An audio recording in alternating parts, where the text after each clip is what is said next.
Hi guys, Kuya Dave here. Welcome sa Pinoy Short Creepy Stories.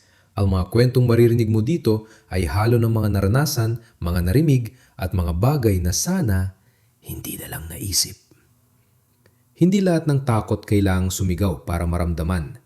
Minsan, sapat na ang katahimikan. So bago tayo magsimula, quick lang like mo na to, follow and subscribe ka na rin para hindi ka mahuli sa mga susunod na kwento. By the way, shoutout muna kay Saturnino para sa idea ng kwentong mapapakinggan nyo ngayong gabi. Kung may mga kwento ka rin gusto mong ibahagi o ipakwento, pwede mong isend sa email sa may comment section at baka sa susunod, ikaw na ang isasalaysay dito. Pero sa ngayon, makinig ka muna. Tara, samahan mo ako. Makinig na tayo kay Kuya Nocturne.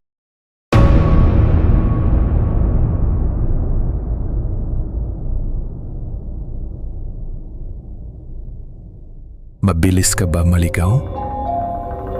Kung oo, this story is for you. The paintings on the wall. Mahilig umakyat ng bundok si Sheena. Hindi yun basta libangan.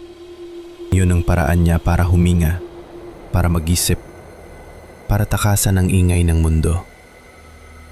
Sanay siya sa matatarik na daan, sa malamig na hangin sa taas at sa katahimikan ng kagubatan. Kaya nang sumama siya sa isang maliit na grupo para mag-trek sa isang malayong bundok, wala siyang inasahang kakaiba. Hanggang sa mangyari ang hindi niya inaasahan. Habang pababa na ang araw, naging mas makapal ang hamog sa kagubatan. Dumikit ang lamig sa balat. Humina ang mga boses ng kasama niya.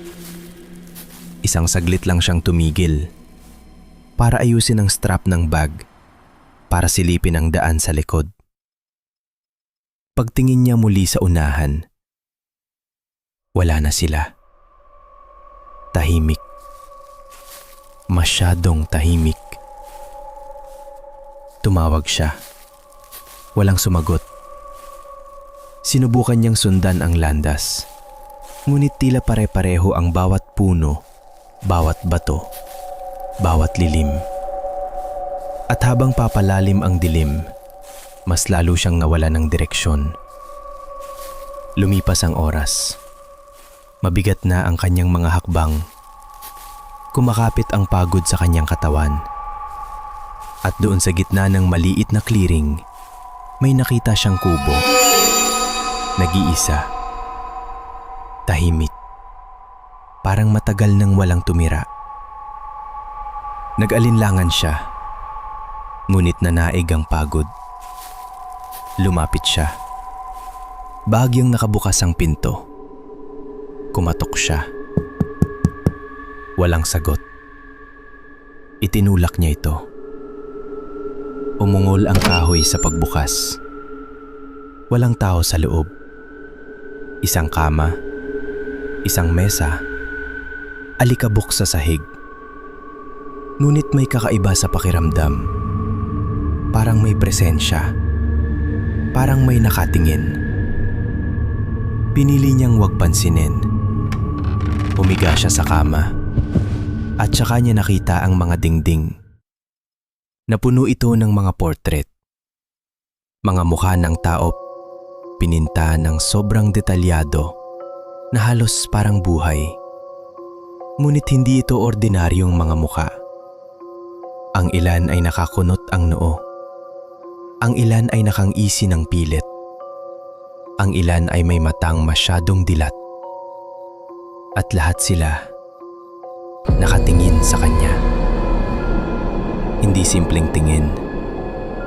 Matagal. Mabigat.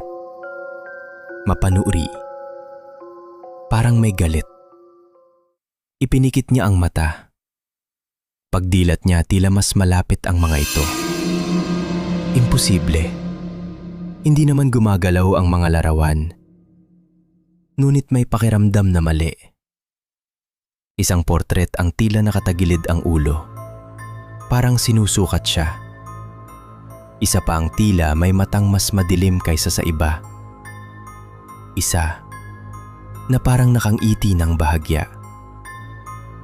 Nilingon niya ang kabilang dingding. Pareho rin. Mga mukha. Lahat nakatutok sa kanya. Parang walang lugar na hindi siya nakikita. Lumamig ang batok niya. Pinilit niyang humiga ng nakaharap sa dingding. Tinakpan ang sarili ng kumot. Ngunit kahit nakapikit, ramdam niya ang kanilang tingin. Mabigat. Tahimik. Hindi nawawala. Sa huli, dahil sa pagod, nakatulog siya. Nagised siya sa init ng araw. Napakurap siya. Dahan-dahan siyang umupo at tumingin sa paligid. Wala na ang mga portret. Wala kahit isa. Tanging mga bintana lamang nakapaligid sa buong kubo. Malalaki, malilinaw, nakatapat sa kama. At sa bawat bintana, ang kagubatan. Tahimik, malalim, nakatitig. Parang may nagmamasid mula sa labas buong gabi. At doon niya naisip na ang mga mukhang pinanood siya sa dilim ay hindi pala mga larawan, kundi mga pintanang may nakatingin mula sa labas.